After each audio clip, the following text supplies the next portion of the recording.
విజయవాడలో జరిగిన Peddi pre release వేడుకల్లో mega power star Ram Charan ఈ మూవీపై పలు ఇంట్రెస్టింగ్ కమెంట్స్ చేశారు.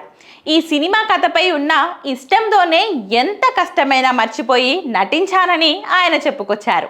రామ్ చరణ్ మాట్లాడుతూ దర్శకుడు బుచ్చిబాబు ఈ కథను ఒక వ్యక్తి జీవిత ప్రయాణంగా చెప్పాడు. ఇది మామూలు సినిమా కాదు. ఎన్నిసార్లు ఓడిపోయినా మళ్ళీ పట్టుదలగా పైకి లేచిన ఒక వ్యక్తి పోరాటం. నాకు గతంలో మగధీర, రంగస్థలం, RRR సినిమాలప్పుడు ఎలాంటి ఉత్సాహం ఉండేదో మళ్ళీ పెద్దికి అదే ఫీలింగ్ కలిగిందని రామ్ చరణ్ చెప్పుకొచ్చారు. మా నాన్నగారు చెప్పినట్టు ఇలాంటి హృదయాన్ని కదిలించే కథలు 10 ఏళ్లకు ఒకసారే వస్తాయని రామ్ చరణ్ అన్నారు. నటుడిగా ఈ సినిమా తనకు పూర్తి సంతృప్తినిచ్చిందని, తన అభిమానుల నమ్మకం, ప్రోత్సాహం వల్లే తాను ఈ చిత్రం చేయగలిగానని, తనకు సినిమా తప్ప మరేమీ తెలియదని రామ్ చరణ్ చెప్పుకొచ్చారు.